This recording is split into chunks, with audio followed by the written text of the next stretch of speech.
Chuma kilichopigwa si dhaifu, bali ndicho kilichopata umbo. Roho iliyoteswa haikuvunjika, ilifunzwa namna ya kustahimili. Jela si mwisho, ni darasa lisilopendwa, lakini linalobadilisha. Na leo na kusimulia hadithi ya yule aliyepata nuru ya nyuma ya nondo. Kijana anaitwa Harun, mwenye umri wa miaka 22, anakamatwa usiku mmoja akiwa katika kundi la vijana waliokuwa wakijihusisha na wizi. Hakuwa na silaha, hakumzuru mtu, lakini sheria haikujali tofauti hizo.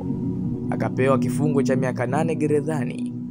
Miaka 2 ya mwanzo ilikuwa kama kuzama gizani. Alipigwa, alidharauliwa, alikatishwa tamaa, aliandika barua kwa familia yake.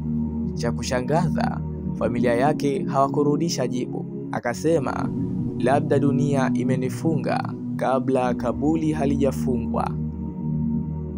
Lakini ndani ya gereza kulikuwa na mzee mmoja aitwaye Mzee Yusuf. Akaanza kumkaribia Haruni polepole, akamwambia, gereza hili linafungwa kwa minyororo, lakini akili yako bado inaweza kuruka.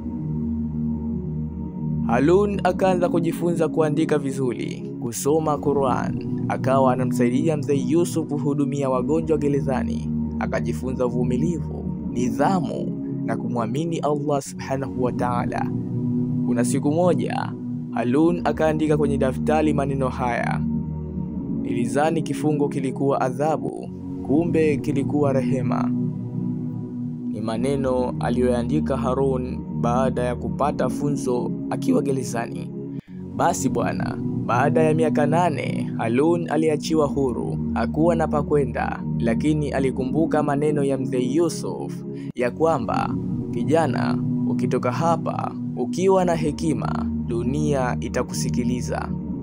Harun akaenda kwenye taasisi ya vijana waliokuwa wahalifu wa zamani. Akaanza kuhudumu, akasimulia alichopitia, akafundisha maadili. Video zake zikaenea mitandaoni. Watu wakasema, huyu alipaswa kuwa jela, lakini amegeuka taa kwa wengine. Na masiku yakazidi kukatika, miaka ikaenda. Ni miaka 3 sasa baada ya kutoka gerezani. Harun aliandika kitabu kiitwacho Nuru ya Chuma. Aliitwa kuzungumza kwenye vyuo vikuu.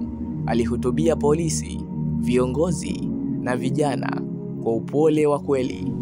Na siku moja alipokuwa akizungumza na vijana gerezani, alimuona kijana aliyekuwa rafiki yake wa zamani, machozi yakimtoka, akisema, usikubali makosa yako ya jana yakaifunga kesho yako.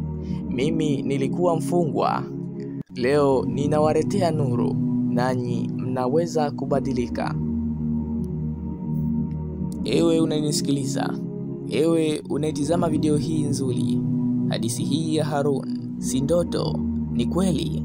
Kama yeye alipitia chuma, lakini akatoka akiwa taa, na wewe unaweza. Na wewe unaweza. Usiruhusu mazingira yako yakatafsiri maisha yako. Badilika kabla hujafungwa kwa hali au hatima. Na kukumbusha kusubscribe katika channel yangu, pamoja na kubonyeza alama ya kengele, ili kuwa wa kwanza kupata taarifa pale tunapotoa video zetu za nasaha zenye kugusa moyo na kukukumbusha juu ya uwepo wa Mwenyezi Mungu. Naam, subscribe sasa usipitwe. Maisha ni safari ndefu na kila hatua tunayopiga ina umuhimu wake. Ni lazima tujifunze kutokana na makosa yetu na kusonga mbele kwa ujasiri.